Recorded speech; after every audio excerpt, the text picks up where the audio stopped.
You ever watch someone walk into a room and you just know they don't belong there? Yeah, that was Rin Tannhauser that morning.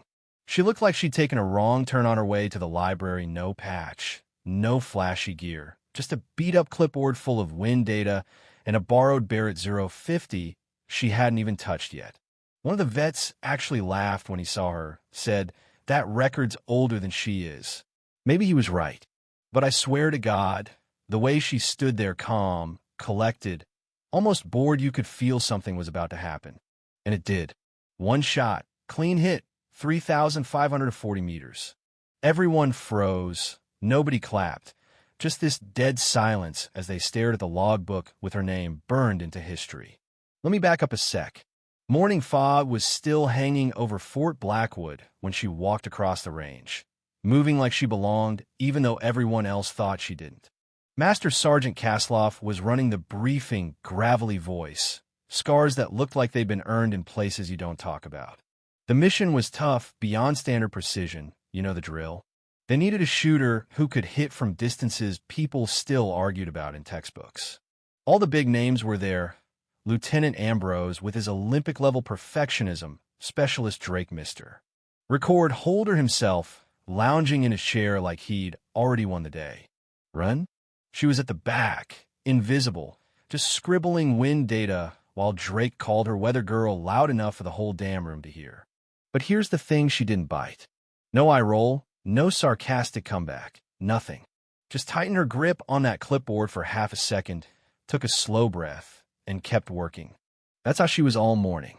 Every time someone missed, and trust me, a lot of them did, she noted it, tracked the conditions, adjusted numbers in her head like a human calculator. At one point, Ambrose snapped at her. "Something to share with the class?" She just said, quiet as hell, "There's a cross-current at the mid-range marker." He ignored her until he used her exact correction and nailed the next shot. Didn't thank her, of course. None of them did. By midday, frustration was thick in the air. Even Drake, whose 3,400-meter record had basically made him a legend, couldn't hit consistently. They were blaming the wind, the pressure drop, everything but themselves. And Rinchi was just there, silent, watching, studying every twitch of their fingers, every breath before they pulled the trigger. That's when I knew she wasn't just collecting data. She was reading them, learning from them, and planning something. The twist came at lunch. Ambrose sat across from her, asked how she'd spotted that cross-current earlier. She gave him a full breakdown, counter-rotating wind flags, spiral effect at 1,500 meters, all that nerdy sniper science stuff, and for a second, you could see it on his face, respect. Then Drake shouted across the tent, "Don't tell me you're taking shooting advice from the clipboard carrier." Ambrose backed off instantly, like peer pressure still mattered at his age. But Run? She didn't even flinch. She was counting on being ignored. You could tell. That afternoon was worse. The wind picked up, the veterans kept missing, and Drake just about lost it after his sixth failed shot. Kasloff called a break. The others gathered in a huddle, looking more worried than they wanted to admit. And that's when Rin walked up to Kasloff and said, "Sir, I'd like to take a practice shot." You could feel the shift in the air, like someone just dropped a live grenade in the middle of a card game. Kasloff looked at her like she was insane. Drake laughed. Ambrose handed over his rifle, curious but not exactly hopeful. "Knock yourself out," he said. Here's where it got cinematic. She didn't just lie down and copy their stance. She set up her mat in a weird configuration, checked the wind with this hand technique nobody there had ever seen, and slid into a position that looked wrong but solid. Her breathing slowed until it felt like time was holding its breath with her. Drake smirked, muttered something about the record being older than she is. She ignored him, looked through the scope, and this is the part I'll never forget, her whole face changed. Not nervous, not cocky, just focused like the rest of the world didn't exist. One slow breath, trigger press, and bang. Silence. Everyone stared at the target screen. Then the radio crackled. Direct hit. Center mass. 3,540 meters. You could have heard a pin drop. Ambrose confirmed it himself. Voice barely above a whisper. That's 140 meters beyond the record. And then came the twist nobody expected. Kasloff asked for her name for the logbook. She said it straight, no hesitation. Tannhauser. Run, E. The vets went still, like she'd just said a ghost name. Kaslov's eyes narrowed, and then boom, it hit him. Any relation to Ezra Tannhauser? She looked him dead in the eye. He was my father.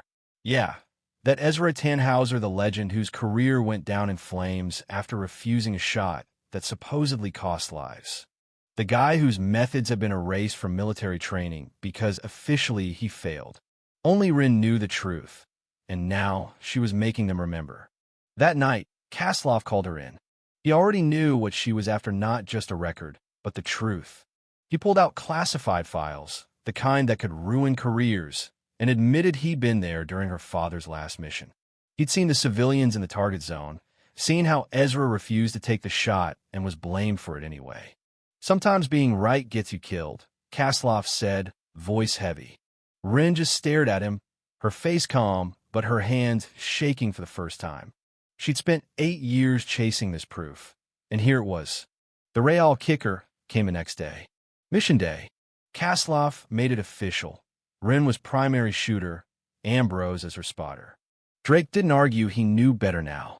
Up in the mountains, same impossible conditions, same impossible shot. And then history repeated itself. Civilians in the target zone, unlisted in the brief. Command gave the same order they gave her father, take the shot anyway. But this time, Rin lowered her rifle. I'm declining the shot due to civilian presence, she said, voice steady. Ambrose backed her up, started documenting the civilians through his scope. Command was furious until satellite recon confirmed her report 5 minutes later. Mission aborted. No civilians died. The cycle was broken. Back at base, you could feel the shift. Kaslov stood in front of the whole unit, holding that dusty old medal they'd stripped from Ezra years ago. Your shot wasn't just a record, he told her. It was justice. Then he led her to the memorial wall, where her father's name was being re-engraved. She placed her hand on the fresh letters, and for the first time, you saw her break just a single tear as she whispered something only she could hear. The vets stood silent behind her, not out of pity, but respect.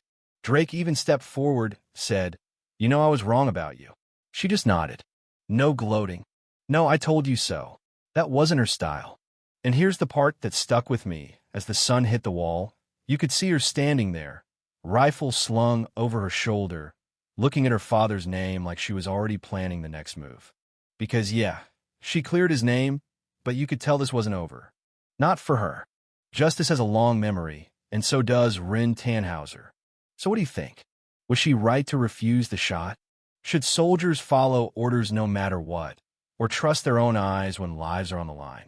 Drop your thoughts below. I'm curious how you would have handled that trigger.